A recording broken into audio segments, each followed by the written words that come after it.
Bismillahirrahmanirrahim. Assalamu alaykum, hurmatli televizor ko'ruvchilar. Istiqlol kunlik xabarlarimizni ko'rishinglarni qizg'in qarshi olamiz. Men Abdullah Yalqin. Programmamizda vatanimiz Sharq Turkiston va dunyoda bo'lib o'tgan kun tartibidagi xabarlarni huzuringizga sunish qilishimiz. Qaynamizda diqqatinglar ekranimiz bo'lsin.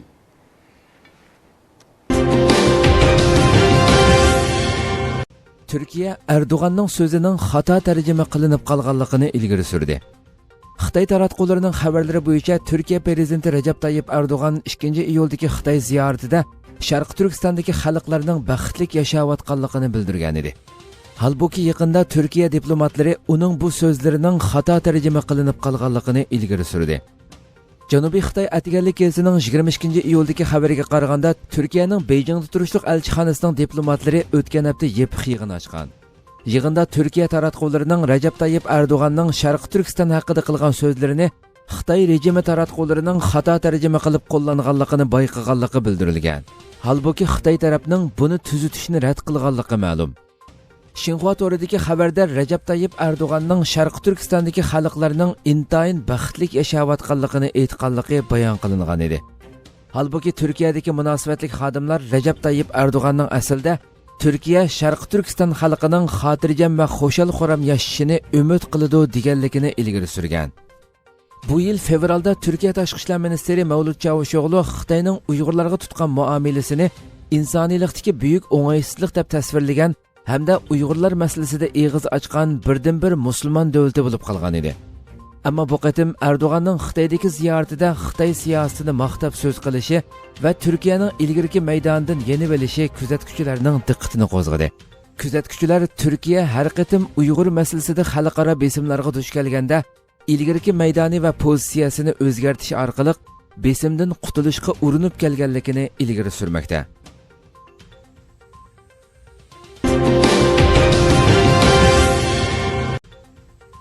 Malaysiyada Uyg'ur masalasi haqida yumaloq ustal yig'ini chaqirildi. 23-iyul Malaysiyada Malaysiya Islom uchur va mulozimat jamiyatining o'rinlashtirishi bilan yarim kunlik Uyg'ur masalasiga ko'ngil bo'lish va amaliy harakat qilish to'g'risida yumaloq ustal yig'ini chaqirildi. Yig'inga Malaysiyadagi eng kuchli 20 dan ortiq mustaqil tashkilot mas'ullari, advokat va akademiklar chaqirildi. Mazkur yig'inga Uyg'urlarga vakolatan Sabohiddin Zaim universiteti o'qituvchisi dotsent doktor Burhan Seti apandi alohida taklif bilan qatnashdi. Yig'inga qatnashgan tashkilotlarning ba'zi xodimlari ilgari Xitoyga borgan va ichkiridagi ba'zi islom universitetlarida ziyoratda bo'lganlar bo'lib, u ziyoratning maqsadlik holda saxta sahnalar bilan o'rinlashtirilganligini to'liq his qilganliklarini bildirishdi. Shundaqla o'zlarining tayyorlik bilan borganligini bildirib, ziyorat jarayonida Xitoy tarafdan lagerga begunoh so'langan olimlar va ba'zi to'liq ma'lumoti qo'limizda bo'lgan kishilar haqida ma'lumot talab qilganda ulardan javob ololmaganligini va oqmas bahonalar bilan temani boshqa yoqqa burashga tirishganligini bildirishdi. Hatto ular Urumchidagi Islom institutida ishlaydigan ayollarning beshida yog'liq yo'q holatda ekanligini ko'rib, o'zlarining hayron qolganligini bildirishdi. Yig'inda yana davlat raisi, tashqi ishlar ministrligi va Malaysiyadagi har qaysi tashkilotlarga suniladigan muhim qarorlar e'landi. Yig'inda yana Sharq-Janubiy Osiyo davlatlari orasida parlamentlar aloqasi qurish orqali Sharq Turkiston masalasini kun tartibga keltirish, Sharq-Janubiy Osiyo davlatlarining Uyg'ur masalasiga ko'ngil bo'lishi, Birlashgan Millatlar Tashkiloti Bexatarlik komiteti, Inson haqlari komiteti va Islom birligi tashkilotlarida Uyg'ur masalasini kun tartibga keltirish. Axborot vositalarini aktiv qo'llanib, yuqori saviyada Uyg'urlarning hozirgi ahvoli degan temalarda xalqqa Uyg'ur masalasini anglatish qatorliq qarorlar e'landi. Yig'inda yana asli Xitoy millatidan bo'lgan Malaysiyadagi bir xristian jamiyatining raisi Justin Leong apandi Xitoy rejimining abtibashirisini ochgan bo'lib, o'zining tigi Xitoy millatidan bo'lgan bo'lsa-mu, bundan keyin Xitoyning uni qora tizimlikka kirgizish ehtimoli bo'lgan bo'lsa-mu, o'zining haqiqat tarafda turadiganligini bildirib, Xitoyning Malaysiya va dunyoning har qaysi joylarida jiddiy kengaymichilik siyosati elib berayotganligini, Malaysiyadagi Xitoy elchixonasida 350 odam ishlaydiganligini, dunyoda 512 yerda Kunzi instituti, 140 davlatda 1073 darsxona, 27 Xitoy madaniyat markazlari borligini, Malaysiyadagi nurg'unlagan jurnalistlarning har yili Xitoyning alohida takliflari bilan Xitoyga sayohatga o'rinlashtirilganligi, Xitoyning bu orqali ularning og'zini etishga urindiganligi, Malaysiyadagi nurg'unlagan gazetlarning Xitoydan iqtisodiy jihatdan yordam oldiganligini, shuningdek davomli Xitoy maydonida turib gap qildiganligini bildirdi. Yig'indan keyin Malayziya muavin davlat raisi doktor Van Aziza xonim o'z uyida Burhan Seti apandini kutib oldi va Uyg'ur masalasi haqida suhbatlashdi. Doktor Burhan Seti bugun ziyorati davomida yana Malayziya davlat raisi kandidati Anvar Ibrohim bilan ko'rishdi va Sharq Turkiston haqida suhbat elib bordi.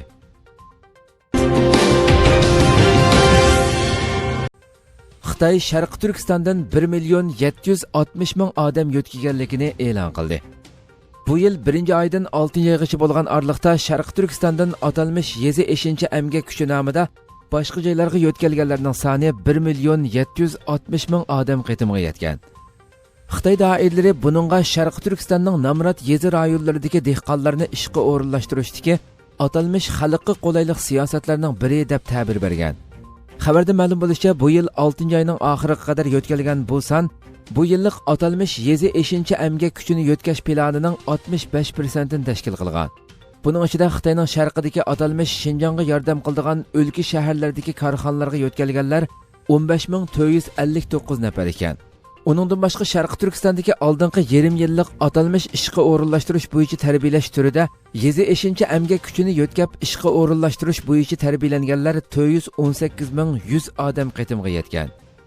Navbatda Sharq Turkistonda 3 milliondan ortiq Uyg'urning jazo lagerlariga qamalishi, lager sirtidagilarning qattiq ta'qib ostida yashayotganligi ma'lum bo'layotgan paytda Xitoy rejimining atalmish xalqqa qulaylik siyosat degandek chiroyli nomlar bilan vatanimizdagi Uyg'urlarni boshqa joylarga yo'tkishi g'ulg'ul qo'zg'amoqda.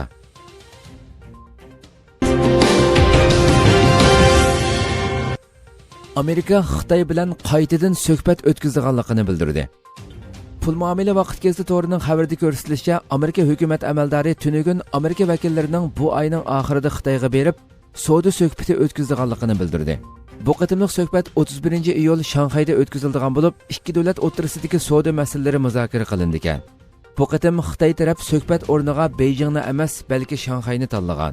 Yaqinda o'tkazilgan 20 davlat boshliqlari yig'indagi uchrashishdan keyin kuzatuvchilar ikki tarafning pat yaqinda yuzturani suhbatlashish mumkinchiligini o'tirib qo'ygan edi.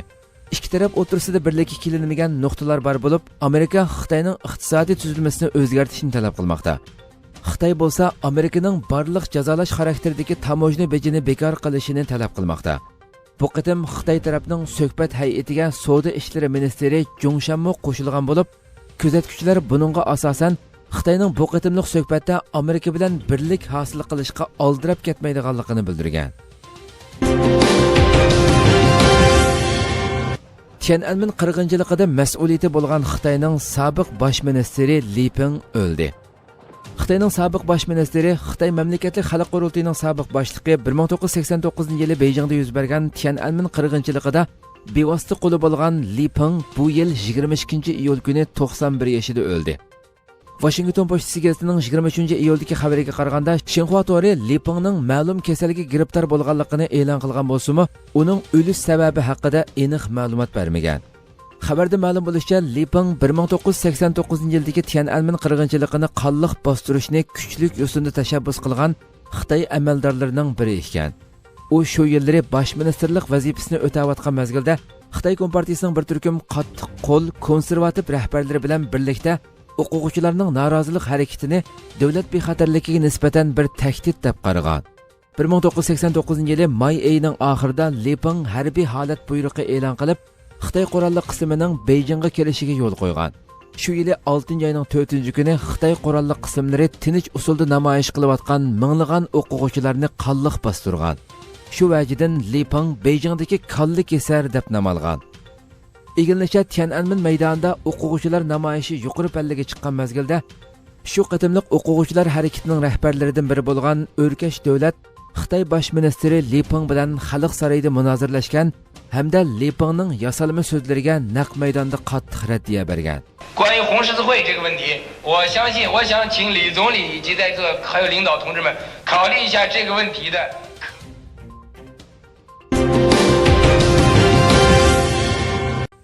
Rossiya va Xitoy harbiy aeroplanlari Koreya, Yaponiya havo tavalligiga bo'sib kirdi. Amerika ovozi to'rining xabarida bildirilishicha, tunugun Rossiya va Xitoyning harbiy aeroplani Koreya va Yaponiya dengiz tavalligiga ruxsatsiz bo'sib kirgan. Tünügün Koreya hərbi tərəf bayanat elan qılıb, Rusiyanın bir agahlandırğıcı aeroplanının Koreya hava təbəlikidən qanunsuz uçub ötkənligini, şunu Koreya tərəfinin agahlandırış üçün oq çıxarğanlığını bildirdi. Bayanat yana o'xshash kunda Xitoyning 2 bombardimonchi aeroplani va Rossiyaning bir bombardimonchi aeroplanının Koreya hava təbəlikidən uçub ötkənligini bildirgan. Yaponiyami bu vaqtda o'xshash bayonot e'lon qilgan bo'lib, Rossiya va Xitoy harbiy aeroplanlari ruxsatsiz uçub o'tgan rayon amaliyoti Koreya va Yaponiya ikkil taraf egilik huquqimiz bor deb qaralgan orol ekan. Amerika Davlat Mudofaa Ministrligi bayonot e'lon qilib, bu masalada Koreya va Yaponiyaning maydonini qat'iy qo'llaydiganligini bildirdi. Rossiya bu hafta Xitoy bilan yangi bir harbiy hamkorlik kelishimnomasi imzolagan bo'lib, kuzatuvchilar bundan keyin Xitoy va Rossiyaning Osiyo Tinch okean rayonidagi charlash harakatlarining odatdagi ahvoliga aylanib qolishi mumkinligini bildirishmoqda.